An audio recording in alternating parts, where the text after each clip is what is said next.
अपनी, और मैंने होमवर्क दिया था आप लोगों को, ये वाला सवाल करके लेके आए सॉल्व आप लोग है बेटा, सॉल्व किया। चलो और डिस्कशन कर लेते हैं इस हवाले से भी। बेटा आपने ले ली क्लासेस अकाउंटिंग की पुरानी? नहीं ली, क्यों सर? अभी कहा मैं, अभी तो मैंने इंटरमीडिएट किया, अभी किधर मैं इतना सीरियस हो जाऊंगा है? क्यों नहीं ली भाई अजीज?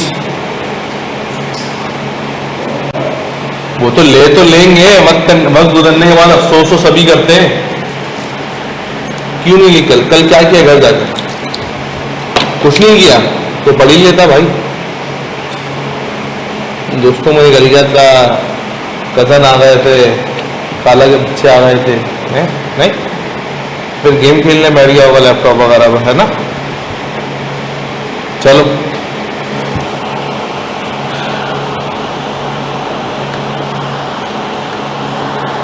एनीवे बेटा आ जाओ, हमने एसेट्स तो पढ़ लिए थे क्या होते हैं, ठीक है? पासिव क्या होते हैं बेटा? एसेट्स, ठीक है, और जिसकी एक यूजफुल लाइफ है। जिस भी चीज में ये तीनों कंडीशंस फुलफिल हो जाएंगी वो चीज क्या कहलाएगा? हमारा एसेट कहलाएगा, ठीक है? अच्छा, फिर हमने बहुत सारे एसेट्स देखे थे कि यूजफुल लाइफ के हिसाब से अगर एक साल से ज्यादा के हैं तो वो कहलाते हैं नॉन करंट एसेट्स, यानी कि फिक्स एसेट्स, और वो एसेट्स जिनकी लाइफ एक साल से कम होती है वो क्या कहलाते हैं? करंट एसेट्स कहलाते हैं। जैसे अकाउंट रिसीवेबल आ जाता है, कैश आ जाता है, इन्वेंट्री आ जाता है। और इन्वेंट्री की मैंने रीजनिंग बताई थी कि इन्वेंट्री को हम करंट एसेट्स क्यों बोलते हैं, क्योंकि इन्वेंट्री जो भी बंदा रखता है वो शॉर्ट टाइम के लिए रखता है ताकि रीइंफोर्स करा सके नया स्टॉक अपने पास, ठीक है ना? अच्छा जी, फिर इसके अलावा मैंने देखी थी इक्विटी। इक्विटी किसको बोलते हैं? ओनर की इन्वेस्टमेंट को इक्विटी बोलते हैं, क्योंकि बिजनेस के अंदर ओनर भी पैसा लेके आता है, कहीं और से पैसा भी आता है। जो कहीं और से पैसा आएगा उसको क्या बोलेंगे?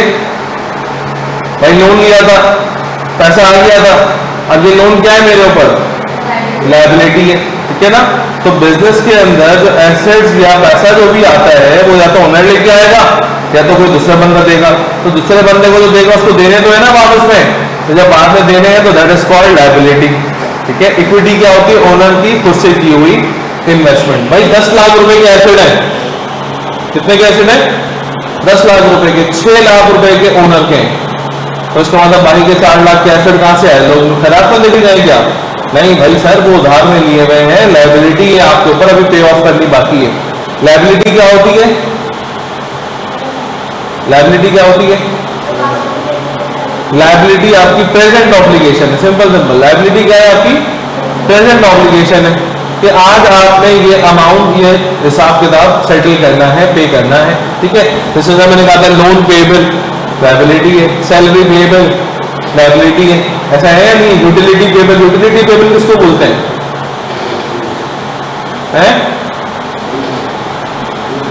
बिल्स, जो बिल्स के अगेंस्ट पैसा दिया हुआ, पैसा देना बाकी होता है उसको यूटिलिटी पेबल बोलेंगे, ठीक है ना? सैलरी देनी होगी तो सैलरी पेबल बोलेंगे। अकाउंट्स पेबल किसको बोलते हैं?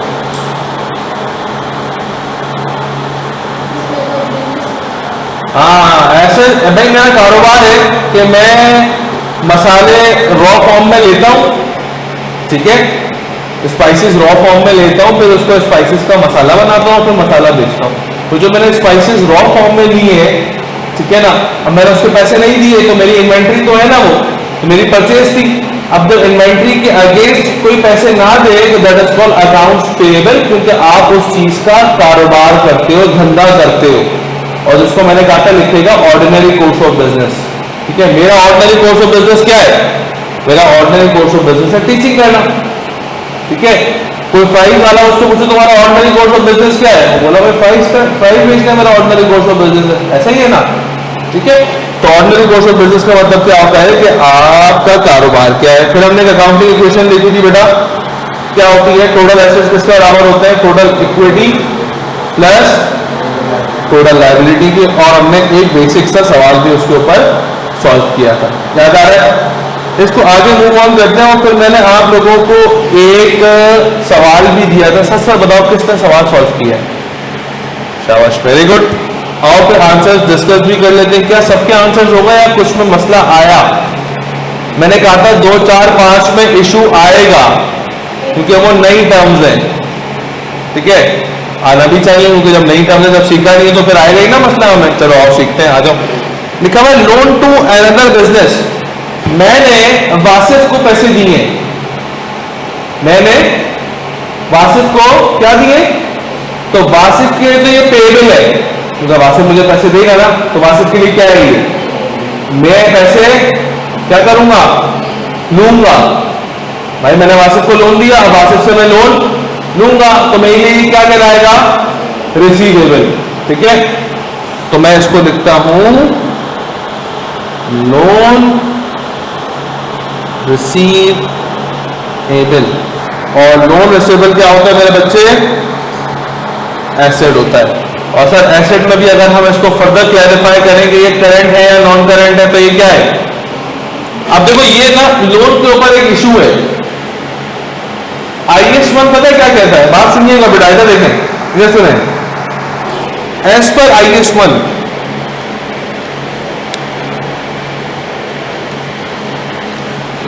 मैंने आपको बताया था लायबिलिटी 2 तरीके की होती है, ठीक है ना, करंट भी और नॉन करंट भी। मिसाल के तौर के ऊपर आपका लोन पेबल है बेटा, प्लीज बहुत ध्यान से, लोन पेबल है 10 लाख रुपए का।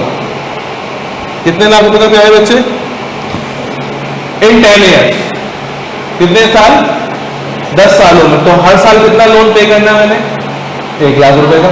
भाई 10 लाख रुपए है ना, 10 साल तक पे करने, हर साल कितना लोन पे करूंगा? टोटल बेइंग लायबिलिटी लोन की कितनी है? 10 लाख रुपए की। तो आपको पता है IS 1 ये कहता है कि ये 10 लाख रुपए क्योंकि आपने 10 सालों में पे करने हैं, तो आप इसको टोटल लायबिलिटी जो 10 लाख रुपए की है ये आप इसको नॉन करंट मत बोले, आप इसको भाई नॉन करंट हो गई ना लायबिलिटी, ये 10 साल में पे करने है ना। IS 1 बोलता है नहीं, आपको इसमें से 1 लाख रुपए कब पे करने? अगले साल। सच बताओ, करने ही नहीं करने? हर साल 1 लाख रुपए पे करने, तो 1 लाख रुपए कब पे करोगे? भाई 2026 में पे करूंगा, ऐसा ही है ना। तो IS 1 ये कहता है बेटा कि करंट लायबिलिटी के अंदर लोन पेएबल शो करो और 1 लाख रुपए लिख दो। मैंने कहा अच्छा, और फिर कह रहा है नॉन करंट लायबिलिटी के अंदर भी लोन पेएबल लिखना और वहां पे 9 लाख शो करना, क्योंकि उन 9 लाख की लाइफ जो है वो 2 साल से बढ़ जाएगी।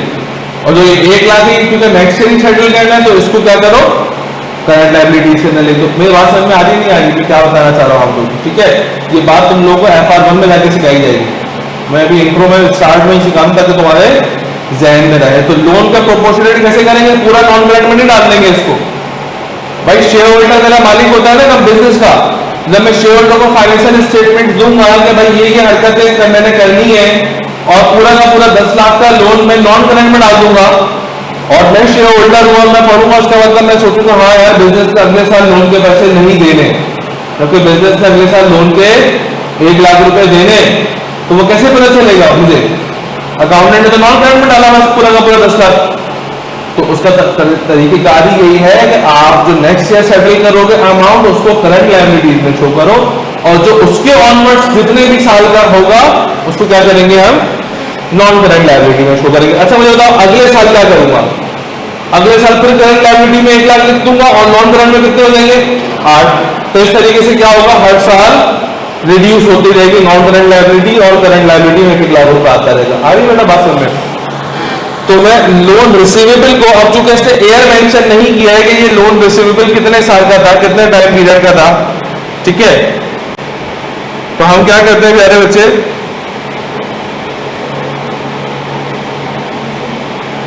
हम ये करते हैं कि इसको अपनी जनरल अंडरस्टैंडिंग के लिए करंट एसेट लिख देते हैं, ठीक है। अच्छा, फिर मैंने कहा था बैंक ओवरड्राफ्ट। बैंक ओवरड्राफ्ट के बारे में मैं डिस्कशन कर चुका था या नहीं? कही थी? क्या थी, कोई बताएगा? बोलो बोलो बोलो बोलो। नहीं, बैंक से मैंने उधार नहीं ली है, मैं एक शेयर्ड आदमी हूँ, बिजनेसमैन हूँ, ठीक है। मैंने चेक इशू किया 50 करोड़ रुपए का, बैंक में थे 46 करोड़।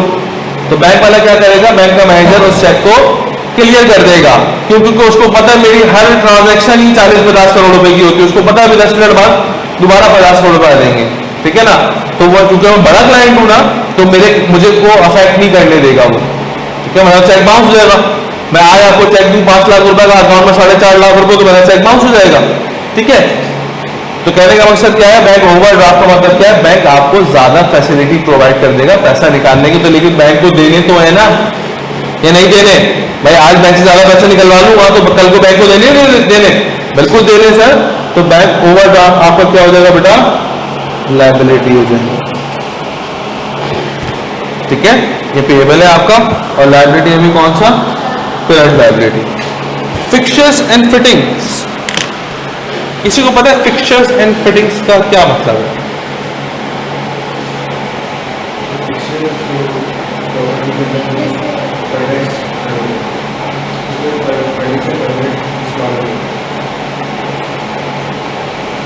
हाँ पे, और तो तुम सर्च करके आए हो नहीं? देखो फिक्चर्स एंड फिटिंग्स का मतलब ये है कि ऐसे एसेट्स जो किसी बिल्डिंग के साथ परमानेंटली और नॉन परमानेंटली अटैच हो। क्या बोला मैंने, परमानेंटली और नॉन परमानेंटली अटैच। मुझे बताओ जो आपका सिंक होता है या बेसिन वगैरह होता है, ये आपका एसिड है या नहीं है? एसिड है। आजकल स्टोव वगैरह, कैबिनेट्स वगैरह, ये सब तो कितने से बने हुए होते नहीं होते? ये जो लाइट्स वगैरह लगी हुई है, ये फिक्स है या नहीं है ना? तो दैट इज कॉल्ड फिक्चर्स, कि ये आपके फिक्स है। ऐसे ऐसे जो किसी बिल्डिंग के साथ क्या हो, परमानेंटली अटैच हो। अच्छा, फिटिंग्स क्या होता है? फिटिंग्स के अंदर आ जाता है आपकी टेबल, चेयर वगैरह, जो कि इमूवेबल, वो मूवेबल आइटम्स हो आपस में। आ रही है मेरी बात समझ? तो फिक्चर्स एंड फिटिंग ऐसे ऐसे जो कि किसी बिल्डिंग के साथ परमानेंटली और नॉट परमानेंटली अटैच वाले हो, तो उसको भी हम क्या बोलते हैं, फिक्चर्स एंड फिटिंग्स बोलते हैं। और ये मेरे क्या होते हैं बेटा, एसेट्स होते हैं। अब इसमें कुछ नॉन करंट भी हो सकते हैं, कुछ करंट भी हो सकते हैं, तो हम उसको क्लैरिफाई नहीं करते हैं यहाँ पर, ठीक है ना। आगे बढ़ते हैं। कंप्यूटर्स,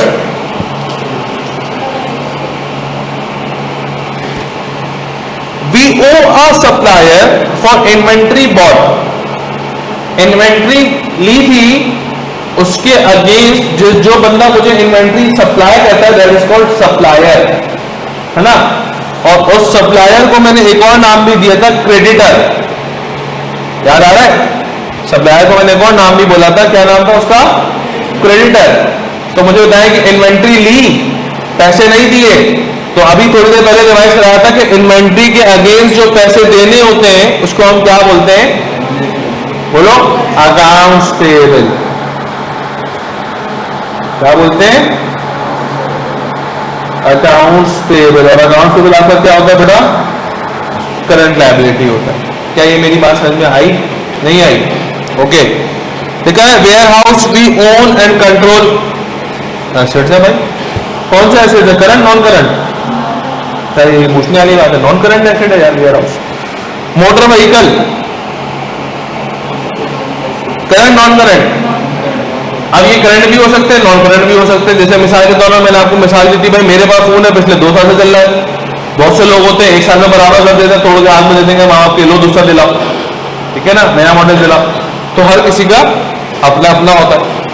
बहुत से आपने नहीं देखा यार भाई, 2020 की करोला है, आज तक लोगों ने जेन्युइन कंडीशन में रखी हुई है, समाज में दिलाते हैं। बहुत से ऐसे लोग हैं जिन्होंने 2024 का भी स्टीकर बना दिया, तो उसके लिए क्या होगा, वो उसके नॉन करंट हो जाएगी, करंट हो जाएगी, ठीक है ना। तो ये अपने अपने पर्सपेक्टिव है। अच्छा, प्रेमिसेस, प्रेमिसेस का मतलब क्या है, बिल्डिंग वगैरह, जगह वगैरह जो आपने ऑक्यूपाई करेंगे, ये भी क्या है, आपके एसेट्स हैं। और ये एसेट्स कौन से हैं प्यारे बच्चों, नॉन करंट एसेट्स हैं। अकाउंट्स रिसीवेबल, अकाउंट्स रिसीवेबल कब आता है, देखो अकाउंट्स पेबल कब आता था, जब बिजनेस का सामान खरीदता था, और जब बिजनेस का सामान बेचूंगा तो अकाउंट रिसीवेबल आएगा, और पैसे नहीं लूंगा। भाई मिसाल के तौर पे ऊपर मेरा एक रेस्टोरेंट है, मैं ओन करता हूं, और मैं उसमें किसी बंदे को सामान देता हूं, सेल करता हूं, ठीक है, और मैं उससे पैसे नहीं लेता, बोलता है यार मैं आपको अगले महीने पैसे दूंगा। तो पैसे लेने तो है ना, मैंने सामान मैंने उसको बेचा है, सेल्स मैंने करी है उसको, तो सेल्स के अगेंस्ट जो पैसा मुझे नहीं मिला, लेना तो है, तो उसको हम क्या बोलेंगे, अकाउंट्स रिसीवेबल। देखो ऊपर मैंने लोन रिसीवेबल लिखा था, उसको मैंने अकाउंट्स रिसीवेबल नहीं लिखा था। क्यों? क्योंकि मेरा काम नहीं है लोन देना, ठीक है। अगर मेरा बिजनेस ही लोन देना है लोगों को, तो मैं लोन देने को बोलूंगा, लोन लेने को बोलूंगा अकाउंट्स रिसीवेबल, क्योंकि मेरा कारोबार ही है। लेकिन मेरा कारोबार तो भी रेस्टोरेंट का था, ठीक है ना, जिसमें मैंने माल बेचा और पैसे नहीं लिए, तो मैं उसको क्या बोलूंगा, अकाउंट्स रिसीवेबल बोलूंगा। ये at the time of sales आता है, और सेल्स भी कौन सी, क्रेडिट वाली, मतलब उधार वाली, और अकाउंट रिसीवेबल आपका एसेट होता है बेटा, ठीक है।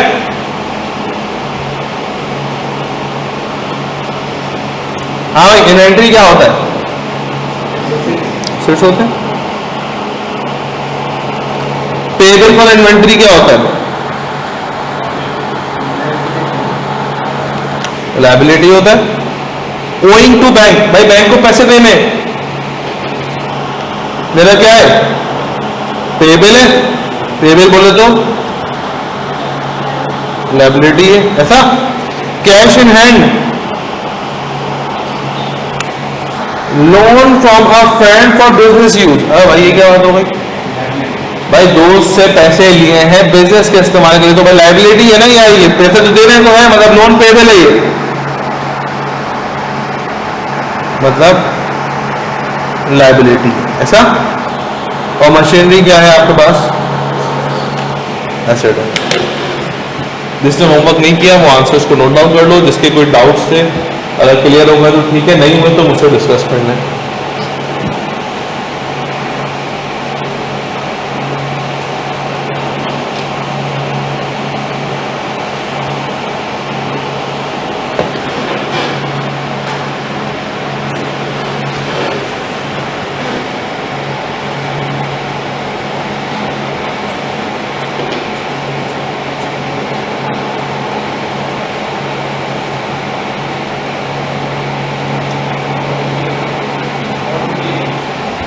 जल्दी से, क्या आप लोग मेरे साथ में आगे हम लोग बढ़ सकते हैं। मैं ना, आप ये रजिस्टर की बैक साइड पे क्यों कर रहे हो? अच्छा, करना भूल गए, क्यों? ओके, आगे बढ़े हम लोग। बेटा आपने होमवर्क किया था, सही किया है, कुछ मिस्टेक हुई, सब सही किया है, थोड़े बहुत किए थे, चलो ओके, आगे बढ़ने। सबको क्लियर है, किसी में कोई डाउट्स तो नहीं है जी? निम्रा और ओके, चल। हाँ भाई अजीज, तुम्हारा कौन इंटर किसमें किया तुमने? कॉमर्स में गया, चलो तुम्हें तो इतना इशू नहीं होगा, ओके। आ जाओ बेटा, अब हमने एक छोटी सी रिटन डिस्कशन कर लेते हैं। हम अभी ये डिस्कस कर रहे थे, एक बंदा होता है सप्लायर। सप्लायर कौन होता है?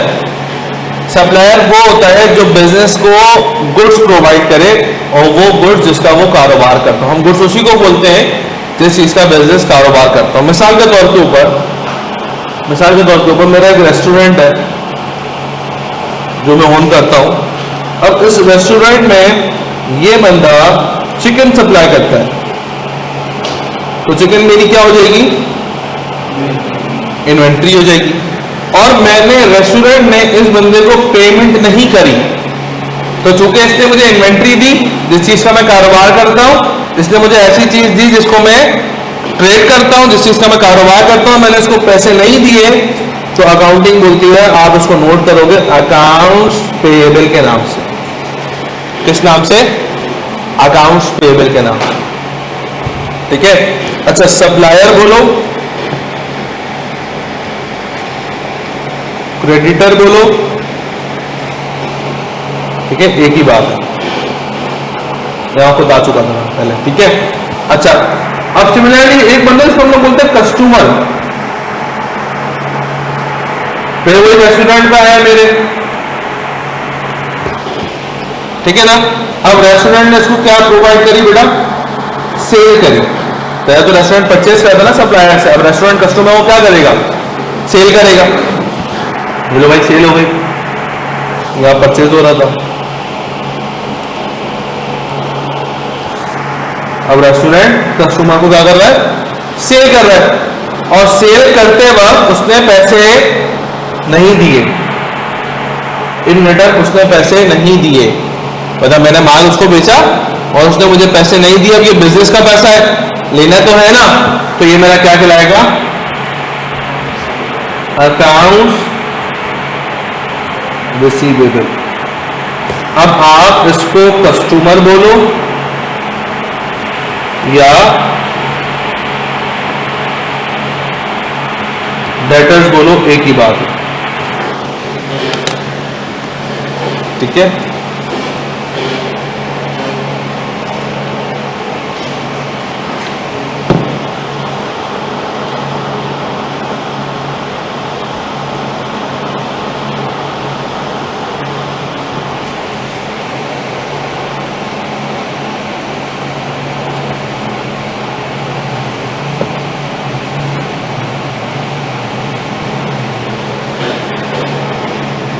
क्लियर है? अच्छा, अकाउंटिंग के बैकग्राउंड वाले हैं कौन कौन बच्चे? एक तो अदर है और एक आप, बाकी और तो कोई अकाउंटिंग का बैकग्राउंड नहीं। चलो ओके, पूछता इसलिए क्योंकि अभी सवाल तुम लोगों से पूछना शुरू करूंगा, ठीक है ना। डन, आगे मूव करें, सब साथ में कॉपी कर लिया सबने, चलो ओके आगे। अब देखो बेटा, हमने एसेट्स डिस्कस कर लिए थे, लायबिलिटी डिस्कस कर ली थी और इक्विटी डिस्कस कर ली थी। बचे थे दो हेड्स हमारे पास, कौन कौन से? रेवेन्यू और एक्सपेंस। आओ हेडिंग डालो अपने पास, रेवेन्यू।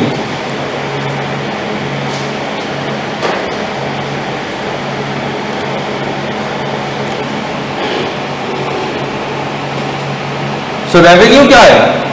रेवेन्यू मतलब इट्स देखो, it's amount of sales made during a year.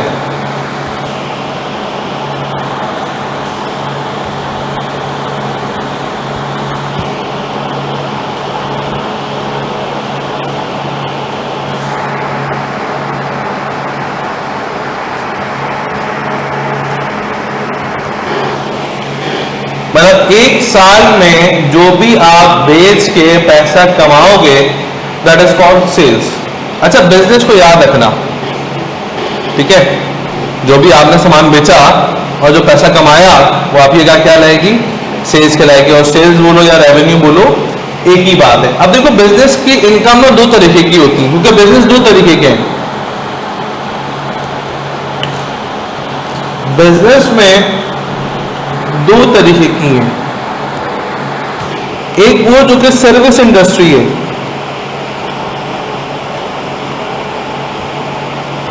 एक वो जो कि मैन्युफैक्चरिंग इंडस्ट्री है।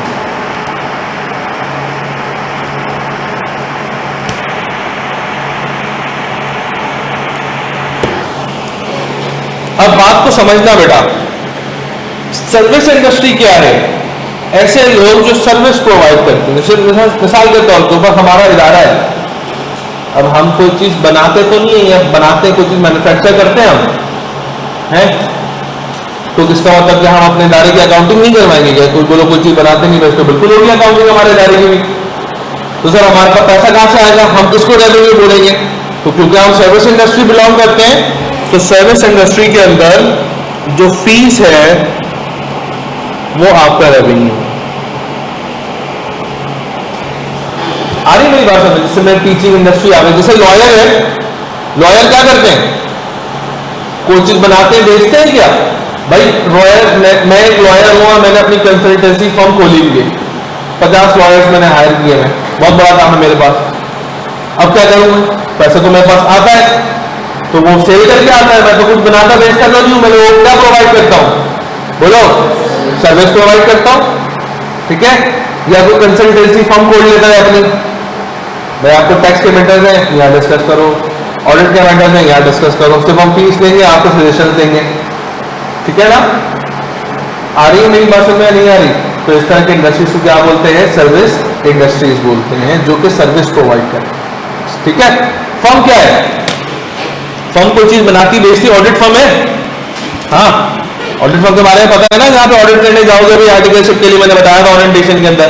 अब ऑडिट फर्म कोई बनाती बेचती थोड़ी है, या कोई चीज मैन्युफैक्चर करती है क्या भाई, वो तो दूसरे का ऑडिट करती है, वहां से फीस लेगी, ऑडिट फीस, ठीक है ना, और उस कंपनी का ऑडिट कर देगी। क्या भाषण में आ रही है? तो फर्म ने तो कुछ बनाया तो नहीं, कुछ मैन्युफैक्चर तो नहीं किया, फिर भी बिलियंस के अंदर रेवेन्यू जमा हो रहा है। डिलॉयट का रेवेन्यू बिलियंस के अंदर है, बिलियंस में, अरबों रुपए के अंदर है। तो कहने का मकसद क्या है, तो फिर वो जो रेवेन्यू उसने शो किया, तो वो क्या शो किया भाई, वो उसने फीस शो करी है, क्योंकि कुछ मैन्युफैक्चर तो नहीं करते। तो अकाउंटिंग बोलती है ऐसी इंडस्ट्री जो कि सर्विस प्रोवाइड करती है, वो रेवेन्यू किसको बोलेंगी, जो वो फीस चार्ज कर रही है। ऐसा आ रही मेरी बात समझ भाई। लॉ एनफोर्समेंट एजेंसीज है पाकिस्तान में, हैं कौन कौन सी हैं लॉ एनफोर्समेंट एजेंसीज कौन कौन सी हैं? पुलिस हो गई, रेंजर्स हो गई, आर्मी हो गई, नेवी हो गई, एयरफोर्स हो गई, हैं, ठीक है। या मिसाल के तौर पर कोई वो ऐसी एजेंसी जो कि सिक्योरिटी गार्ड प्रोवाइड करती है, होती है ना, वो क्या करती है, फीस लेंगी भाई, 4 बंदे खड़े करने हैं, वैसे ही 4 बंदे खड़े हो जाएंगे, फीस लेंगे आपसे, से पैसे लेंगे, बंदे खड़े हो जाएंगे आके उनके, ऐसा ही है ना। तो वो कंपनीज क्या, वो भी कंपनी है बड़ी बड़ी भाई, तो वो उनके पास जो पैसे जमा हो, वो रेवेन्यू किसको बोलेंगे भाई, जो वो क्लाइंट से फीस ले रहे हैं उसको रेवेन्यू बोल रहे हैं। तो सर्विस इंडस्ट्रीज के अंदर जो आपकी फीस होती है उसको आप रेवेन्यू बोलते हो, ठीक है। फिर बात आती है मैन्युफैक्चरिंग इंडस्ट्रीज की। मैन्युफैक्चरिंग इंडस्ट्रीज कौन सी होती है? अच्छा मुझे बताओ, हॉस्पिटल्स जो है वो सर्विस इंडस्ट्री, मैन्युफैक्चरिंग इंडस्ट्री है?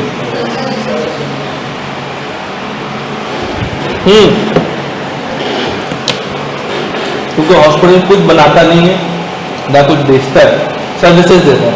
हम डॉक्टर को फीस देते हैं अपने आप को चेकअप करवाने के लिए, 2000 रुपये दिए हमने डॉक्टर को फीस, तो डॉक्टर ने फीस तो ले ली, मुझे कुछ बेचा तो नहीं उसने, तो सिर्फ किसकी फीस दी मैंने, कंसल्टेशन फीस दी उसको, ठीक है। तो वो सर्विस इंडस्ट्रीज के अंदर आएगा। हाँ भाई, मैन्युफैक्चरिंग में सारी दवाइयां मेडिसिन की कंपनियां सब मैन्युफैक्चरिंग इंडस्ट्रीज है, ऐसा ही है ना। सारी ऑटोमोबाइल्स कंपनी जो कि गाड़ियां बनाती हैं, व्हीकल बनाती हैं और बेचती हैं, ऐसा ही है। सारे रेस्टोरेंट, अच्छा देखो अब रेस्टोरेंट में मसला है, रेस्टोरेंट क्या है, रेस्टोरेंट अभी जब तुम कैफ के अंदर आओ तो बस तारीख से पूछने का ऐसा क्यों है, ठीक है ना। एफबीआर के लॉज के हिसाब से रेस्टोरेंट जो है वो सर्विस इंडस्ट्री के अंदर आता है, जबकि मैं बोलता हूँ मैन्युफैक्चरिंग भी कर रहा है। और भाई मिसाल के तौर पे ऊपर फूड्स देखा आप लोगों ने, या कोई भी बिरयानी का आप ले लो, कोई भी बिरयानी का आप दुकान ले लो, और फिर चिकन लेकर चिकन बेची है क्या? चिकन तो नहीं बेची उसने भाई, उसको सब सामान को बढ़ाकर एक पूरा प्रॉपर मील उसने सर्व किया है, तो फिर तो मैन्युफैक्चरिंग में आना चाहिए। अभी 47 से बोलने के रेस्टोरेंट्स के बारे में ऐसा क्यों है कि वो सर्विस में आता है, मैन्युफैक्चरिंग में नहीं आता, ठीक है ना। एनीवे, अब एक गुल अहमद है, ये पाकिस्तानी टेक्सटाइल इंडस्ट्रीज है, क्या करती है, वो कपड़ा बनाती है और बेचती है। मेडिसिन कंपनी है, क्या करती है, मेडिसिन बनाती है और बेचती है। तो ऐसे लोग अपनी सेल्स को, ऐसी इंडस्ट्री अपने सेल्स को रेवेन्यू बोलते हैं,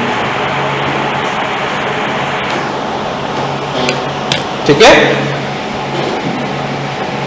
तो बिजनेस कितने टाइप्स के हैं बेटा? 2 टाइप्स के, एक सर्विस इंडस्ट्री है, एक Maimuna manufacturing industry. Service industry का रेवेन्यू क्या है? उनकी फीस। मैन्युफैक्चरिंग इंडस्ट्रीज का रेवेन्यू क्या है? उनकी सेल्स, ठीक है। अच्छा आओ, रेवेन्यू का समझ में आ गया।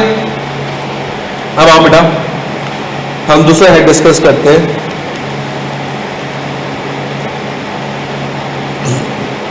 एक्सपेंस।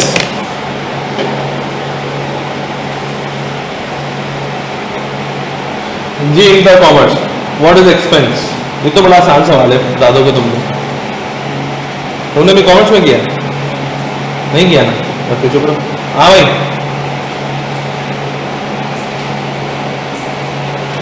अजीज, एक्सपेंस क्या होता है?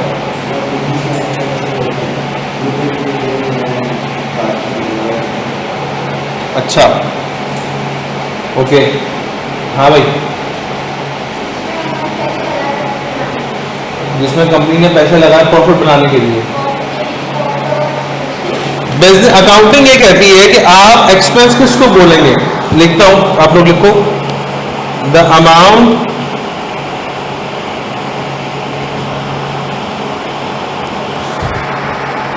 which business spend to make profit is known as expense।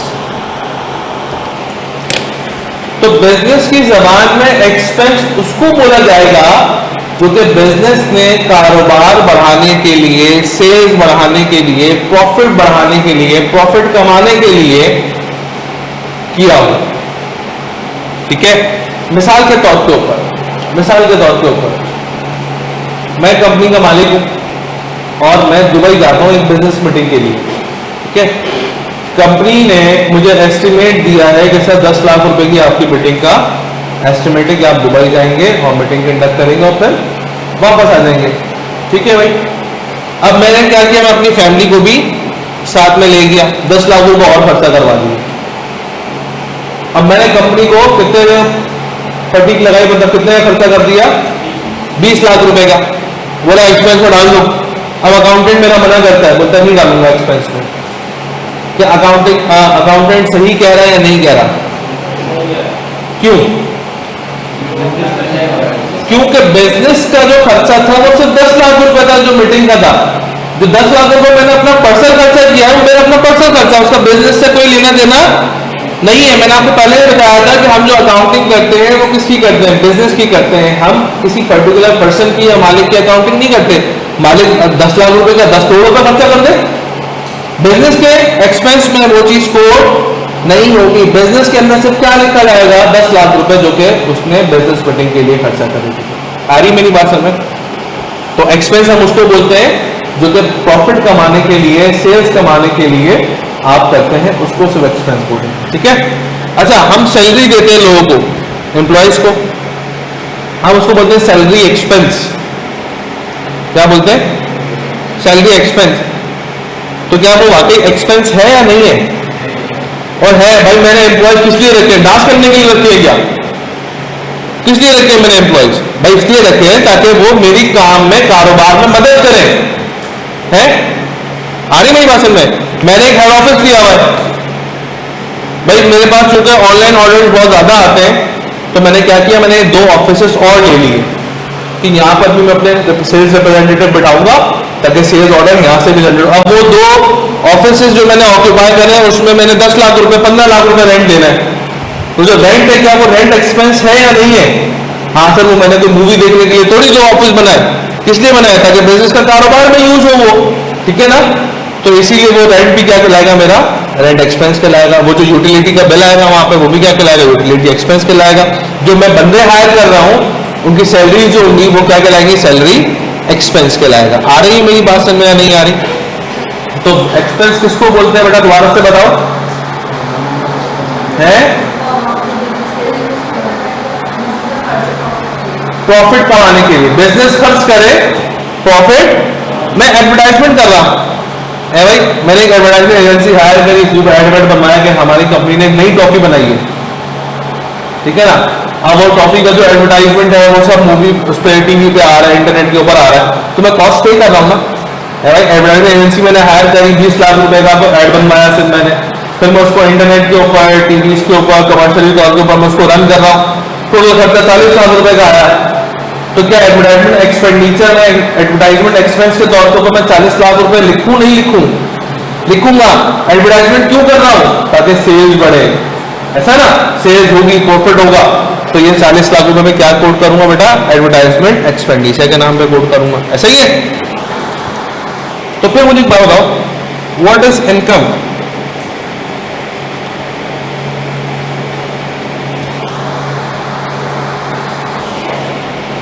हाँ भाई, व्हाट इज इनकम?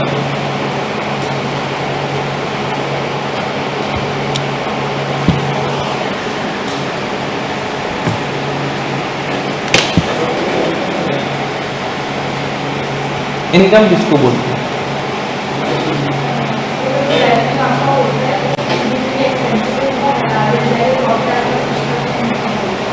तो उसकी डेफिनेशन लिखो, द अमाउंट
सही है। तो इनकम किसको बोलते हैं बेटा?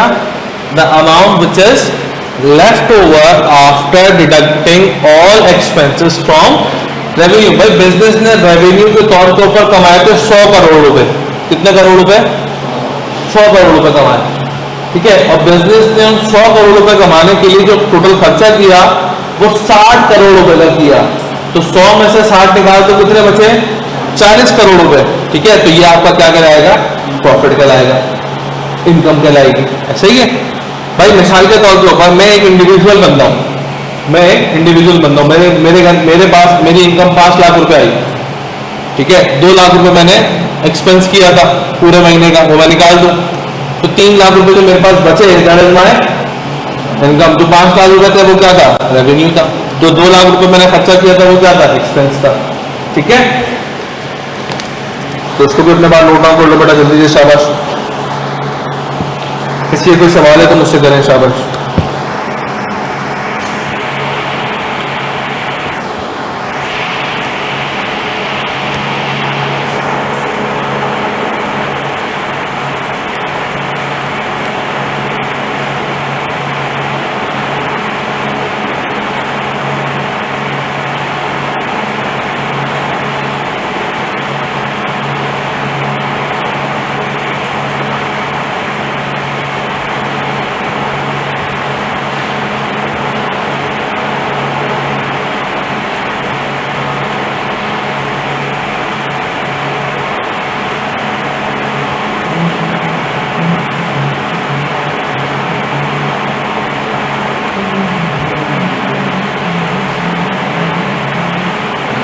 जी बेटा डन। आगे मूव कर सकते हैं हम लोग, सब लोग मेरे साथ हैं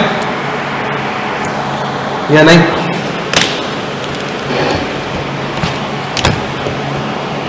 बोलो।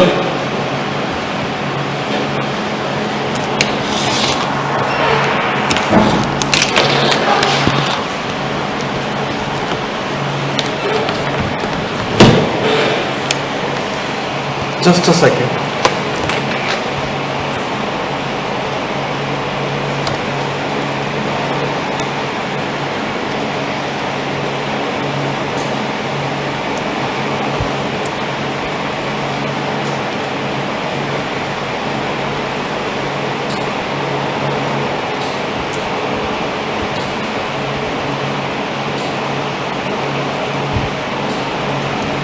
चलो बेटा, तो अब तक हमने अपने बारे हाइट में डिस्कशन कर ली थी। अच्छा मुझे एक बात बताओ, जो बिजनेस के खर्चे हैं उसकी जिम्मेदारी किसकी है?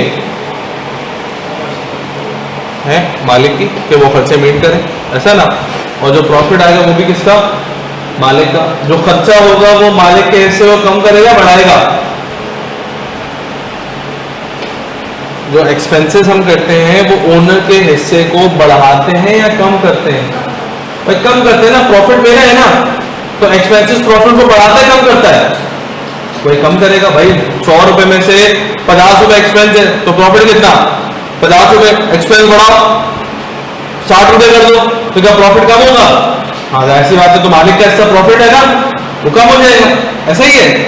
अच्छा तो अच्छा अगर मैं कोई सामान बेचूं तो सामान बेचने में जो मेरे को भाई 1 लाख का सामान था, मैंने 2 लाख का बेच दिया, तो 1 लाख रुपए जो मुझे गेन हुआ है जो मुझे प्रॉफिट हुआ है इसको बेचने के ऊपर, वो भी किसका, वो भी मालिक का। तो ये मालिक कैसे वो क्या करेगा, इंक्रीज करेगा। मतलब मैं यही कहना चाह रहा हूं कि एक्सपेंसेस जो है वो ओनर का हिस्सा, मतलब कैपिटल, एक्सपेंसेस ओनर के हिस्से को क्या करते हैं, कम करते हैं, कैपिटल को कम करेंगे।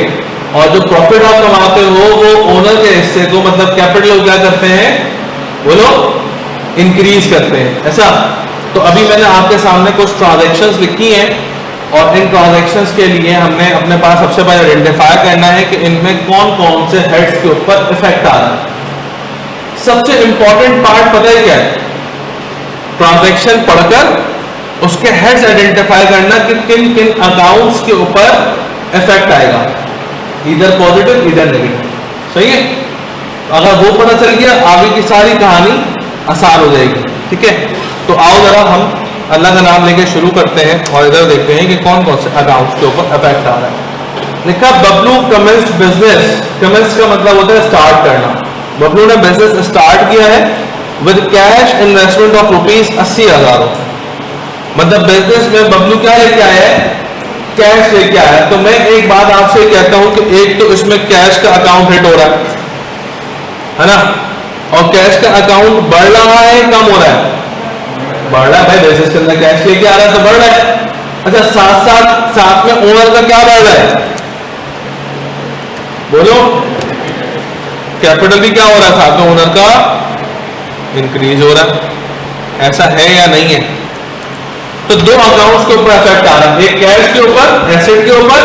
कैश का नेचर क्या है, एसेट है, और कैपिटल का नेचर क्या है, इक्विटी है। तो कैश भी बढ़ रहा है और साथ साथ कैपिटल ही बढ़ रहा है। ये बात समझ में आ रही है।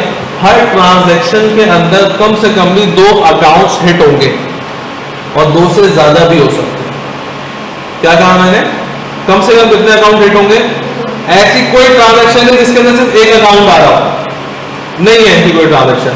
हर ट्रांजैक्शन के अंदर एटलीस्ट कितने अकाउंट हिट होंगे, 2, 3, 4, 5, 6, सब कुछ हिट हो सकते हैं। आओ पढ़ते हैं आगे। इसमें कोई मसला किसी को है भाई, खासतौर पर वो जो फर्स्ट टाइम पढ़ रहे हैं मुझे बताओ अगर कोई मसला है। हाँ नहीं बता, पक्की बात है महमूना, क्लियर है बेटा, आगे बढ़ो। तो लिखा Bablu brings motor vehicle amounting to ₹1,10,000। अब ये मोटर व्हीकल गाड़ी भी बिजनेस में लेकर आ गया, तो क्या बिजनेस में एसेट बढ़ गया नहीं बढ़ गया, भाई गाड़ी आपका एसेट है ना, और ये कौन लेके आ रहा है गाड़ी, ओनर लेके आ रहा है। तो जो ओनर है, ओनर खुद जो इन्वेस्टमेंट करता है उसको क्या बोलते हैं, कैपिटल बोलते हैं, ऐसा ना। इसका मतलब इस ट्रांजैक्शन के अंदर एक तो मोटर व्हीकल के ऊपर इफेक्ट आ रहा है, मैं उसको लिख देता हूं पूरा।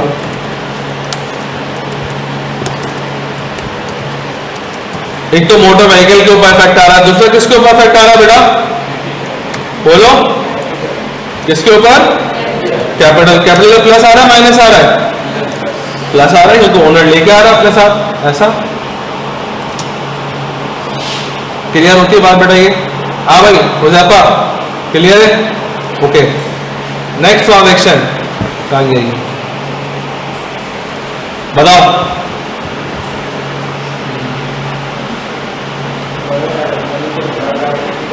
Owner brings amounted to ₹। अब बताओ कौन कौन से अकाउंट हिट हो रहे हैं। एसेट में कौन सा एसेट, नाम बोलो, फर्नीचर, क्योंकि फर्नीचर एसेट हम डिस्कस कर चुके हैं। फर्नीचर बढ़ रहा है क्या हो रहा है, बढ़ रहा है। तो आप ये कहना चाह रहे हो कि सर यहाँ पर फर्नीचर लिखे और फर्नीचर के साथ क्या डाले, प्लस डाले, डाल दिया प्लस, और फिर क्या हुआ, दूसरा कौन सा, क्यों कैपिटल क्यों हिट हो रहा है, क्योंकि सर ये ओनर लेके आ रहा है, और ओनर जो भी चीज लेके आ रहा है साथ में उसका कैपिटल भी इंक्रीज होगा। अच्छा भाई चलो मान लेता हूं तुम्हारी बात, ये लो कैपिटल भी क्या प्लस डाल दो, बस सिर्फ 2 अकाउंट्स, ओके। अब बताओ, पढ़ो, अब पढ़ो। Bablu purchase goods amounted to ₹1,00,000 on credit. मतलब मैंने सामान, गुड्स किसको बोलते हैं, जिस चीज का हम कारोबार, बोलो, कर रहे हैं, और जिस चीज का कारोबार करते हैं उसको क्या बोलते हैं, इन्वेंट्री बोलते हैं। अच्छा, इन्वेंट्री बोलो, गुड्स बोलो, मर्चेंडाइज इन्वेंट्री बोलो, ठीक है, परचेसेस बोलो एक ही बात है, लिख लो अपने पास गुड्स स्लैश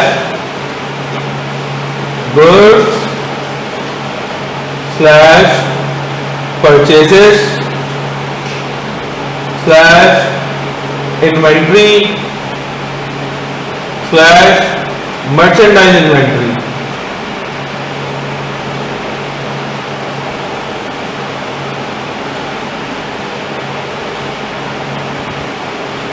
ठीक है, तो गुड्स बोले, परचेजेस बोले, इन्वेंट्री बोले, मर्चेंडाइज इन्वेंट्री बोले, ये सब वो चीजें हैं जिस चीज का आप बोलो जो आपका ऑर्डिनरी कोर्स ऑफ बिजनेस है, ऐसा। अच्छा जी, तो अब मैंने गुड्स खरीदे हैं, क्या मैं लिख सकता हूं कि इन्वेंट्री के अंदर एडिशन आ गया है? बोलो, आगे नहीं आया? क्या पैसे दिए? फिर देने बाकी है? कौन सा पेबल है ये? बोलो।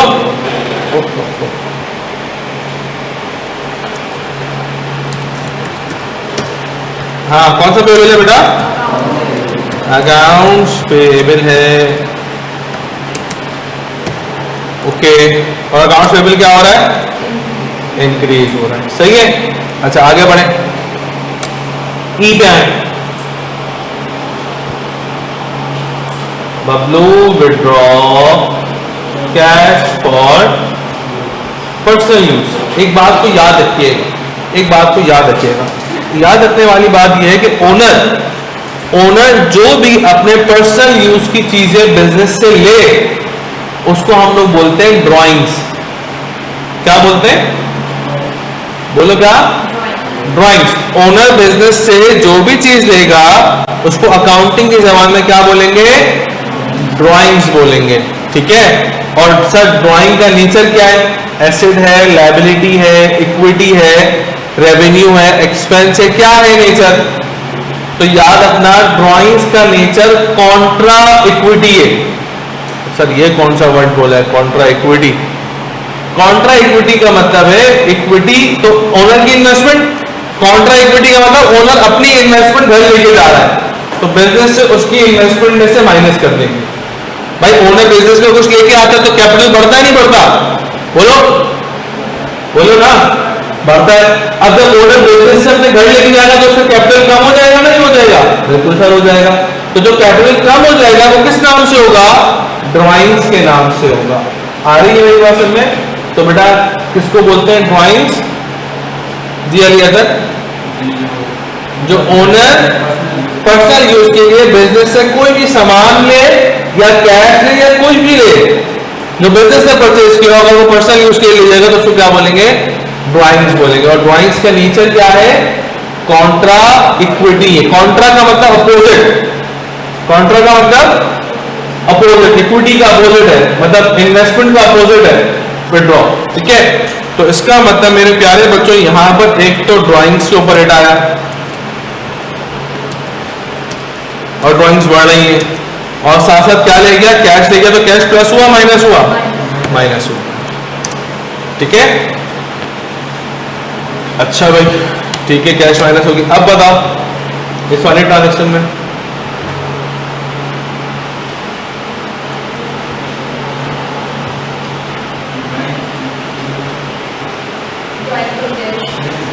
देखो, दोबारा सोचो, ड्राइंग्स तो है,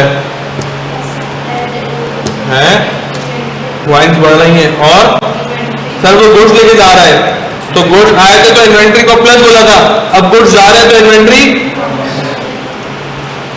माइनस। आ रही है बात समझ में? है बेटा? अब बताओ,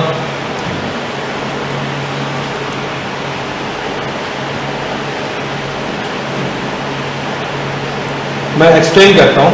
एक है Bablu sold goods worth ₹90,000 for 1,90,000 रुपए ऑन क्रेडिट। 90,000 का माल 1,90,000 का बेच दिया उधार पर। हाँ बोलो, अकाउंट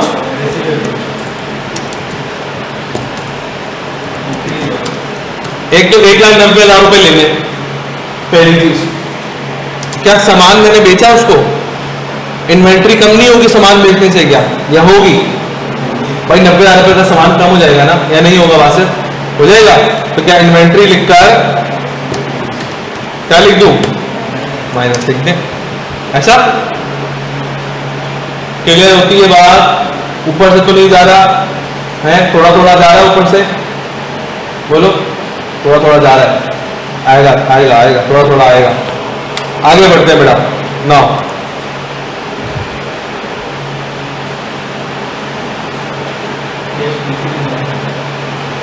क्या लिखा हुआ है, Bablu paid utility bills amounted to rupees 15,000 रुपए। फिर और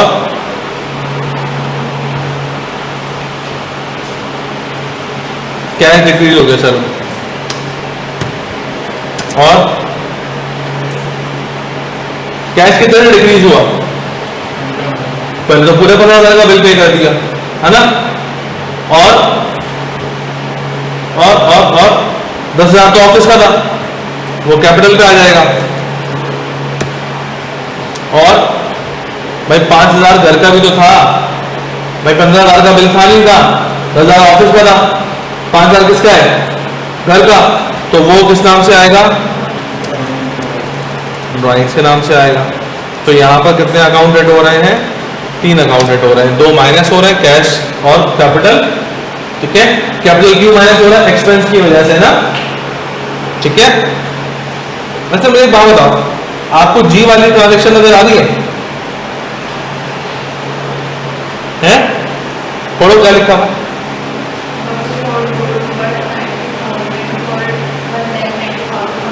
मुझे बताओ ना, 1,90,000 रुपए लेने, सही है, सामान कितने का दिया, तो 1,00,000 रुपए क्या हो गया, प्रॉफिट हो गया। प्रॉफिट किसका, ओनर का, तो प्रॉफिट ओनर के हिस्से को बढ़ाएगा कम करेगा, है, तो इसका मतलब मैं लिखता हूं कैपिटल इंक्रीज, ऐसा। तो इस ट्रांजैक्शन के अंदर 3 अकाउंट्स इन्वॉल्व हो रहे हैं भाई, 1,90,000 लेने, 90 का सामान दिया, बचे 1,00,000 रुपए, 1,00,000 रुपए किसके, मालिक के, मालिक को दे दो तो कैपिटल में डाल देंगे, ऐसा। अच्छा लास्ट ट्रांजैक्शन बोलो, बबलू ने पे किए थे 15,000 रुपए, ठीक है, बिजनेस से 15,000 रुपए का कैश माइनस हो गया, जब मैंने लिखा कैश माइनस 15,000 रुपए। अब बिजनेस का जो खर्चा था वो कितना था, 10,000 रुपए। भाई प्रॉफिट आया था तो किसको दिया था, कैपिटल को इंक्रीज कर दिया था ना, मालिक का हिस्सा बढ़ गया था, और जब खर्चा आया तो ये भी किसका है, ओनर का है, बिजनेस का है, तो कैपिटल क्या कर देंगे, माइनस कर देंगे। लेकिन एंट्री बैलेंस नहीं है, कैश से माइनस हुए 15,000 रुपए, है ना, और कैपिटल से कितने माइनस करे, 10,000 रुपए, तो ये बराबर तो नहीं है दोनों टांगे, 5,000 का कम माइनस हुआ है, ठीक है। तो वो किस में आ जाएगा, वो ड्राइंग्स में आ जाएगा, और वो भी ड्राइंग्स भी कहां से माइनस होगी, कैपिटल से माइनस होगी, वो ड्राइंग कैपिटल का ही अकाउंट है। क्या बात समझ में आ रही है, नहीं आ रही है? इन सारे अकाउंट्स को लिस्ट डाउन करें, क्वेश्चन नंबर 1 डालकर, फाइल में तो आ जाएगा, क्वेश्चन नंबर 1 डालकर आप सिर्फ अकाउंट्स लिस्ट डाउन करो ताकि पता चले कौन कौन से अकाउंट्स के ऊपर इफेक्ट आया है, और फिर हम इनकी एक अकाउंटिंग इक्वेशन भी बनाते हैं, ठीक है बेटा।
जी प्यारे बच्चों, हो गया?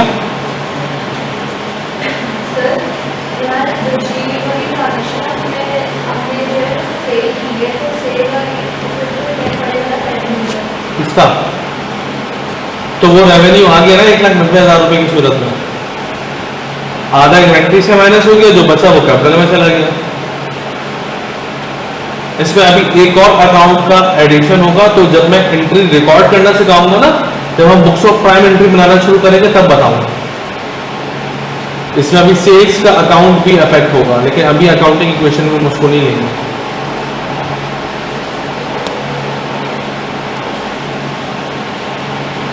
बेटा डन, आपने ट्रांजैक्शन के आगे लिख लिया है कौन कौन से अकाउंट्स के ऊपर इफेक्ट आ रहा है, या ट्रांजैक्शन पूरी कॉपी कर रहे हैं? पूरी कॉपी थोड़ी करनी है, सिर्फ अकाउंट्स की इफेक्ट लिख लो। क्वेश्चन नंबर 1 करके अकाउंट्स पे इस ट्रांजैक्शन में कौन कौन से अकाउंट्स के ऊपर हेड आ रहा है, वही जो मैंने प्लस माइनस लिखे हैं, सिर्फ वो लिख लें, वरना सवाल तो आ ही जाएगा ना पीडीएफ के अंदर।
प्यारे बच्चों डन है?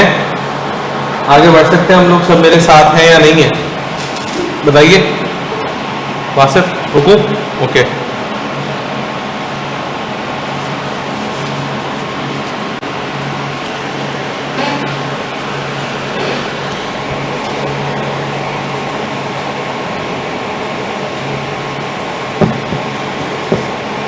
चले भाई, अब हम चलते हैं प्रॉपर अकाउंटिंग। नंबर कॉपी कर लिया। अब हम चलते हैं प्रॉपर अकाउंटिंग इक्वेशन की तरफ कि किस तरीके से अकाउंटिंग इक्वेशन बनती है, ठीक है ना। अकाउंटिंग इक्वेशन को रिपीट करेगा बेटा, क्या होती है, कितने एलिमेंट्स होते हैं अकाउंटिंग इक्वेशन के अंदर, कौन कौन से, और टोटल लायबिलिटी। अब एक काम करें, पहली ट्रांजैक्शन के अंदर एसेट कौन कौन से थे ये बताएं। पहली ट्रांजैक्शन में जो इफेक्ट आया है कैश और कैपिटल के ऊपर, से एसेट कौन सा है, कैश। ओके, नजर आ रहा सबको कैश लिखा हुआ है बेटा, बोलो ठीक है। ओके, सेकंड ट्रांजैक्शन में एसेट कौन सा है,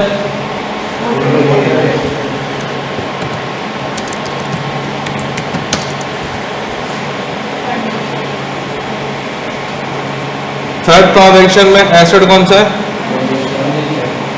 पक्की बात है।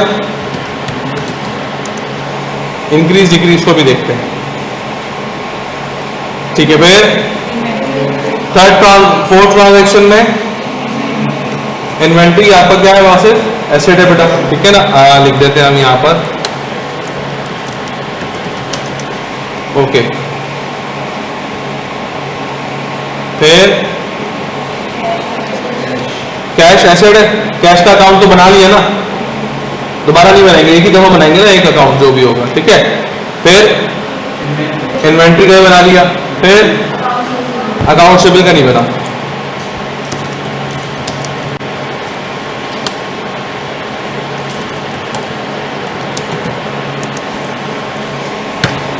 ओके,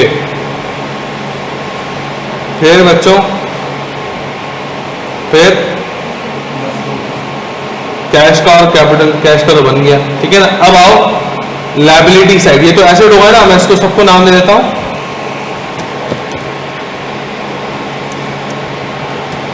एसेट्स, ठीक है। अब इक्वल्स टू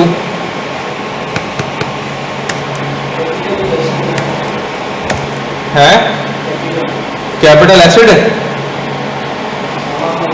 है, बोलो, खुद ही बोलोगे तुम, हाँ बोलो भाई, इसको कोई जवाब दे, कौन जवाब देगा? हाँ वो क्या है, ये आगे ओनर्स इक्विटी, सही है। कैपिटल एसेट नहीं है, कैपिटल अलग हेड है, एसेट अलग हेड है। अच्छा जी, लायबिलिटी में कौन कौन सी लायबिलिटीज है कोई बताएगा? पहली वाली में तो कैपिटल एड हो रहा है, ये लिख दिया मैंने कैपिटल, चलो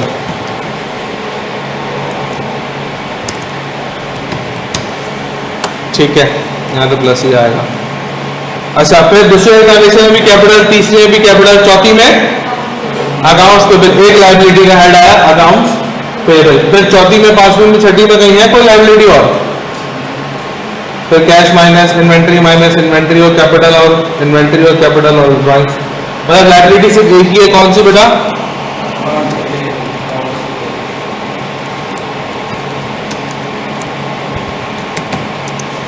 अकाउंट्स पेबल। हम कर ये रहे हैं कि हमने ये बना ली एक अपने पास टेबल, ठीक है, ये अकाउंटिंग इक्वेशन आ गई।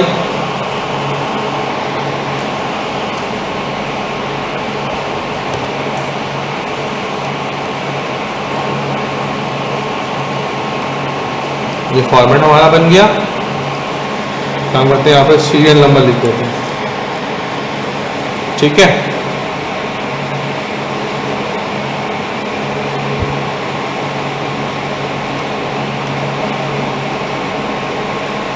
Just a second.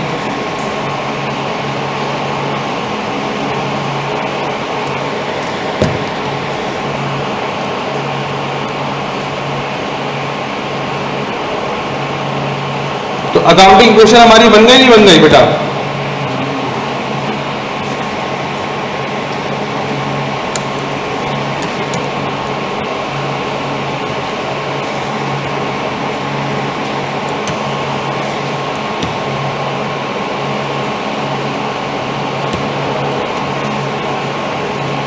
सब अकाउंटिंग इक्वेशन मैंने बना दी है। अब आओ इनके अमाउंट्स को हम पुट करना शुरू करते हैं। सबको विजिबल है बेटा, नजर आ रहा है, नहीं आ रहा? भाई बोला करो यार, हाँ बोले, सकता मैं कोई खाली क्लास में पढ़ा रहा हूँ जी भाई। तो पहले अकाउंट में कैश आया और कैपिटल भी आया, तो हम क्या करेंगे, हम कैश के अकाउंट में आके 80,000 रुपीज लिख देते हैं, ठीक है। और एक मिनट, फॉर्मेटिंग में एक चीज रह गई, इस तरीके से आ जाए, ठीक है भाई। क्या इसमें मोटर व्हीकल का अकाउंट हिट हुआ है? क्या फर्नीचर का अकाउंट हिट हुआ? बोलो। क्या इन्वेंट्री का हिट हुआ? क्या रिसीवेबल का हिट हुआ है? इक्वल टू आ जाएगा। क्या लायबिलिटी का अकाउंट हिट हुआ? बोलो। क्या एसेट साइड के ऊपर टोटल इंक्रीज कितने का आया इस ट्रांजैक्शन में? एसेट साइड, पूरे एसेट साइड में कितने का इंक्रीज आया? 80,000। तो इक्वल टू के बाद भी 80,000 रुपए का इंक्रीज आना चाहिए, तभी ट्रांजैक्शन बैलेंस रहेगी। आ रही मेरी बात में? एसेट इस ट्रांजैक्शन में एसेट कितने से बढ़े? 80,000 से है, तो इक्वल टू के बाद भी क्या होना चाहिए? 80,000 रुपए का इंक्रीज आना चाहिए। तो देखते हो लायबिलिटी में तो कुछ भी इंक्रीज नहीं आया, तो सर कैपिटल में आएगा ना, क्योंकि ये ओनर की इन्वेस्टमेंट थी, ऐसा कितने से आ गया? क्या ट्रांजैक्शन बैलेंस है या नहीं है? है भाई?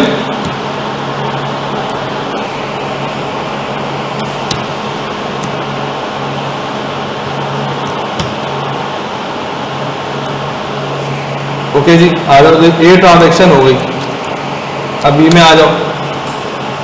बी में क्या कह रहा है आपसे? मोटर व्हीकल लेके आया और कैपिटल लेके आया। मुझे बताओ एसेट कैश में कुछ आया? मोटर व्हीकल में कितनी गई? 1,90,000। तो देखो मोटर व्हीकल के अंदर 1,90,000 रुपए प्लस होगा, हो गया। इसमें फर्नीचर में, इसमें रिसीवेबल में नहीं, इक्वल्स टू अपनी जगह। लायबिलिटी में कुछ हुआ प्लस अपनी जगह।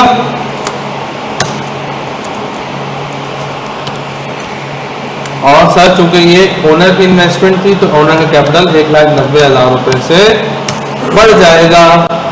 क्या बात समझ में आ रही है या नहीं आ रही? टोटल एसेट साइड के ऊपर इस ट्रांजैक्शन में कितने का इंक्रीज आया? 1,90,000 रुपए। तो इज इक्वल टू के बाद लायबिलिटी और इक्विटी मिला के भी कितने का इंक्रीज आया? बैलेंस चल रही है, कहीं भी बैलेंस नहीं होगी तो फिर वहां मसला खराब हो जाएगा। अब तक ऑडिट साथ साथ हो रहा है, ठीक है ना। आओ फिर सी पढ़ते हैं।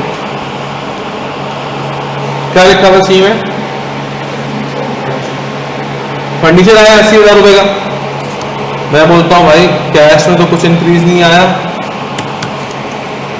फर्नीचर आया कितने का? 80,000 का। फर्नीचर 80,000 का। इन्वेंट्री में कुछ भी नहीं हुआ।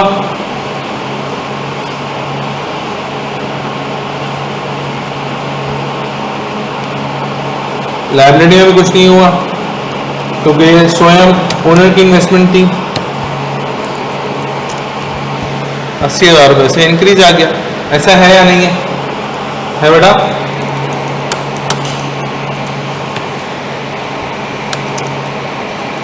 आगे बढ़े। अब पढ़ते हैं ट्रांजैक्शन नंबर डी। डी में क्या लिखा हुआ? इन्वेंट्री और कितने से? तो इधर तो कुछ नहीं हुआ। फर्नीचर भी कुछ, मोटर व्हीकल भी कुछ नहीं हुआ, फर्नीचर भी। इन्वेंट्री आया कितने? 1.5 लाख से। रिसीवेबल में कुछ भी नहीं आएगा, यहां वही इक्वल्स टू आएगा। लायबिलिटी आएगी कितने से? 1.5 लाख रुपए से। आ रही है मेरी बात समझ में बेटा?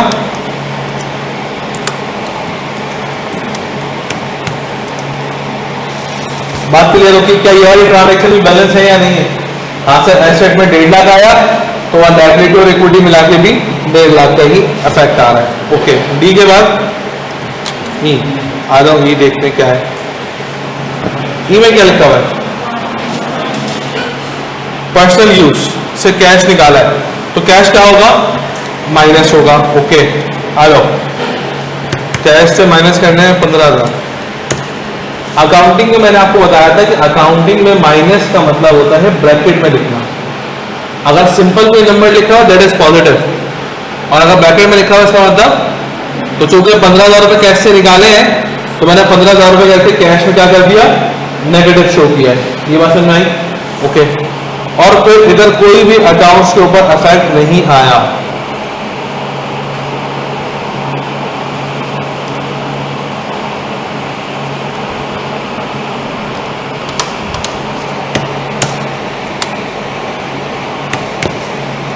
इधर भी कुछ नहीं आ रहा। हाँ भाई, क्या करूं? सर ये ड्राइंग्स थी नहीं थी? देखो ना, कैश के ऊपर माइनस था और ड्राइंग्स भी माइनस था। मैंने बताया था ड्राइंग को क्या बोलते हैं? क्या होता है ड्राइंग्स? Contra equity. तो इक्विटी होती है तो बढ़ती है, कैपिटल बढ़ता है। कॉन्ट्रा इक्विटी कोई आएगी तो कैपिटल को क्या करेंगे? कम करें। देखो अभी टोटल एसेट साइड के ऊपर क्या है? Increase decrease. अभी इस ट्रांजैक्शन में टोटल एसेट साइड के ऊपर इंक्रीज आया डिक्रीज आया? डिक्रीज आया। कितने से? 15,000 से। तो लायबिलिटी तो माइनस थी हुई, तो यहां पे क्या माइनस होगा? ओनर का कैपिटल माइनस हो जाएगा, क्योंकि ड्राइंग्स है। ड्राइंग्स का मतलब क्या होता है? ओनर अपने हिस्से को घर लेके जा रहा है तो कैपिटल से क्या कर देंगे? कम कर देंगे। तो कैपिटल से मैंने क्या कर दिया भाई? माइनस कर दिया। आई भाई भाषण में? ओके, अब ई के बाद एफ पे आ जाओ। बताओ एफ क्या है? ड्राइंग्स और ड्राइंग्स इन्वेंट्री। अच्छा, इन्वेंट्री माइनस हो रही है, कैश इसमें कुछ भी नहीं हुआ, इन्वेंट्री माइनस हो रही है। ओके, इन्वेंट्री कितने से माइनस हो रही भाई? 8,000।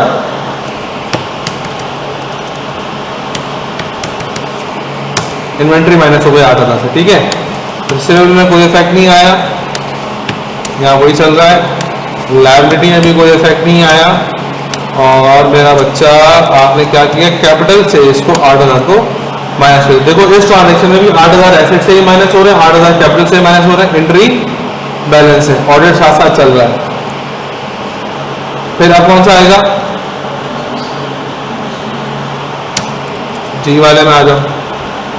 जी में क्या लिखा हुआ है, मैंने 3 अकाउंट्स लिखे हैं। पैसे कितने लेने, 1 लाख।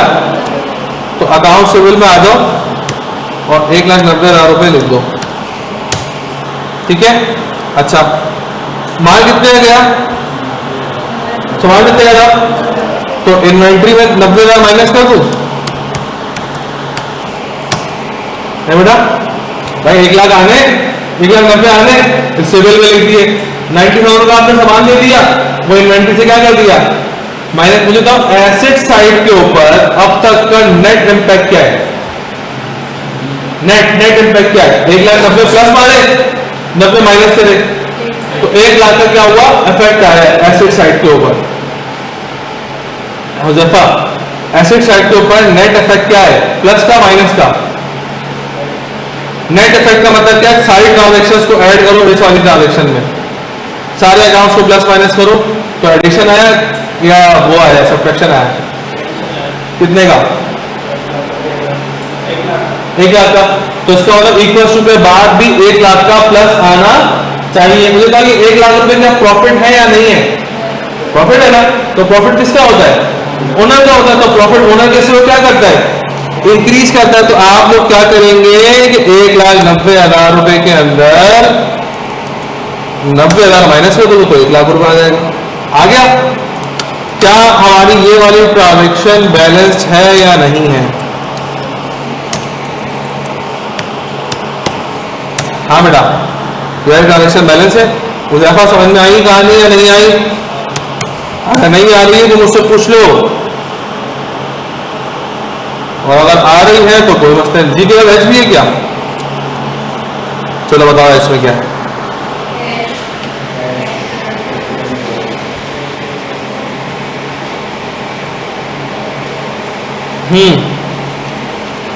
कैश और कैपिटल। कैश से कितने माइनस हुए, 5,000। वह पूरा 15,000 बिल पे किया है। देखो ना क्या लिखा है, पढ़ो। Bablu paid utility bill amounted to ₹15,000, पूरा का पूरा 15,000 रुपए का बिल पे कर दिया। तो कैश से माइनस तो हो जाएगा कितने हजार, 15,000 माइनस कर दो, ठीक है। अच्छा, बाकी इधर कोई अकाउंट्स के ऊपर हिट नहीं आ रहा है।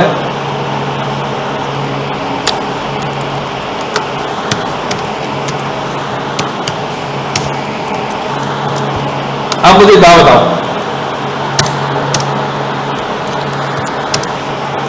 $15,000 कैश से माइनस होगा। अच्छा, मुझे एक बात ये बताइए, क्या इसमें एक्सपेंस कितना है और ड्राइंग्स कितनी है,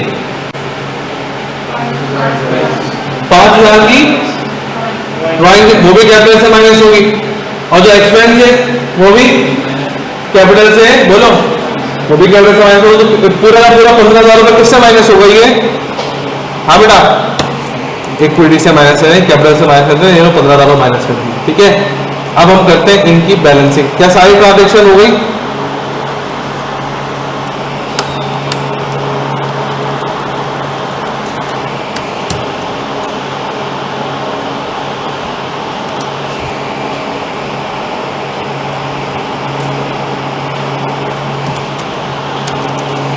क्या आप लोग बता सकते हैं कि एसेट का बैलेंस क्या है, कैश का बैलेंस क्या है, 1,50,000 क्या कर रहे हो, देखो ना कैश का बैलेंस चेक करो कितना है, 50,000। मतलब कैश कितना पड़ा मेरे पास, 50,000। व्हीकल का बैलेंस क्या है, 1,90,000 रुपए, ऐसा। फर्नीचर का क्या है, इन्वेंट्री का नेट बैलेंस क्या है, 5,500।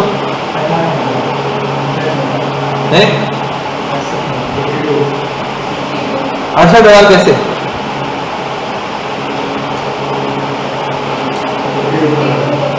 पॉजिटिव नेगेटिव, ठीक है, फिर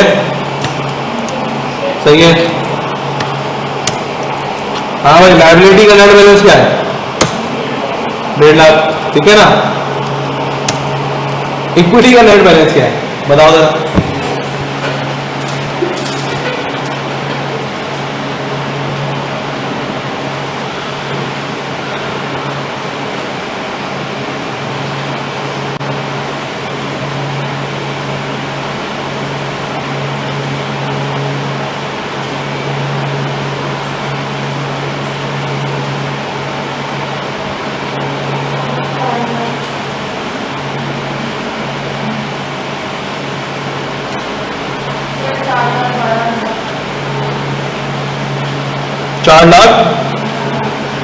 चार लाख 12,000,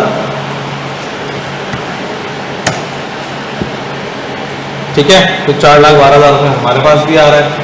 अब हमने क्या करना था बेटा, हमने ये देखना था कि क्या टोटल एसेट्स वाकई टोटल लायबिलिटीज के बराबर है भी या नहीं है।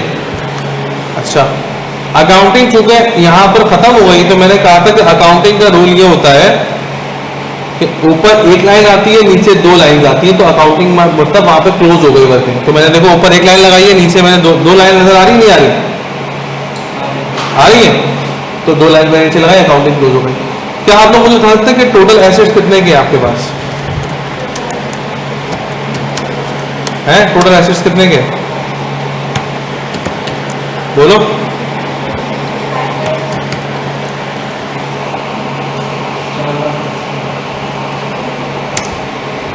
5,62,000 रुपए के टोटल एसेट्स है, ठीक है। मुझे बताओ मेरे पास टोटल लायबिलिटी प्लस इक्विटी कितने की है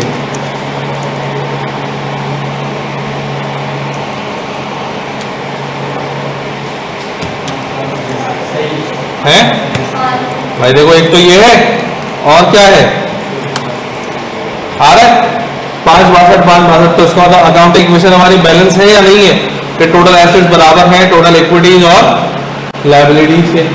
इसका सिंपल सा आसान तरीका ये कि हर ट्रांजैक्शन जब भी आप पोस्टिंग कर दें, एसेट साइड भी लायबिलिटी और इक्विटी साइड भी, तो चेक करो क्या ट्रांजैक्शन बैलेंस है या नहीं है।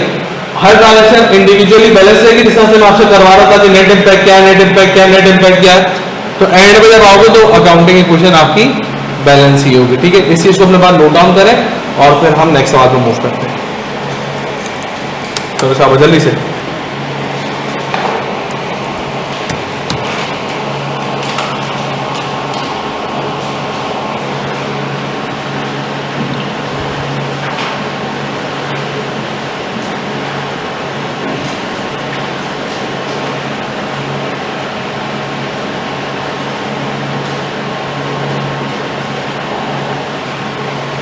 हेलो, अच्छा अरे इसको भेजे था, उसको भेजे गुलाम मसूद।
All done?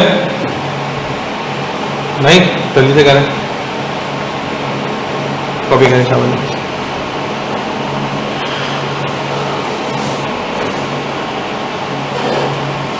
एक अकाउंटिंग क्वेश्चन में सवाल का मैं होमवर्क दूंगा, वो घर से करके लेके आएंगे, नेक्स्ट क्लास में तो फिर हम आज से उसको वेरीफाई करेंगे। ठीक है भाई, मुजफ्फर नोट डाउन नहीं कर रहे बेटा? निकाल लेंगे कहाँ से, वो तो टाइम अभी है ना, अभी सब बच्चे कॉपी कर रहे हैं, आप भी करो कॉपी।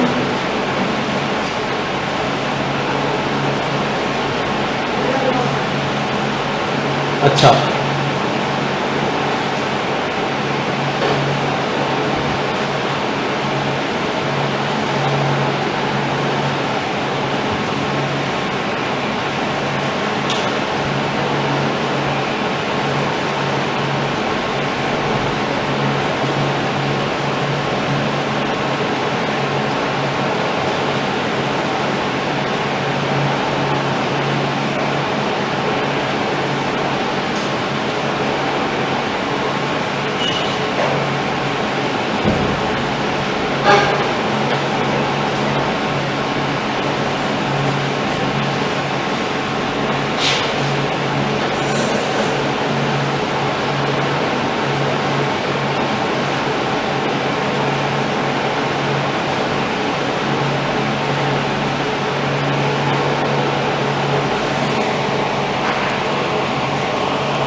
हो गया भाई?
गया बेटा?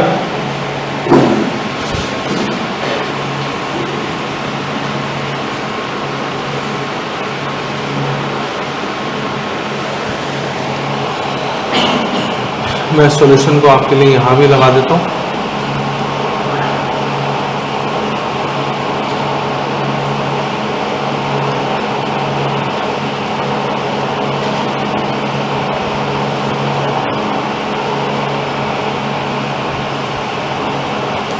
एक नया सवाल आपको दे रहा हूँ, ठीक है? घर से करके लेके आना आप लोगों ने वो सवाल।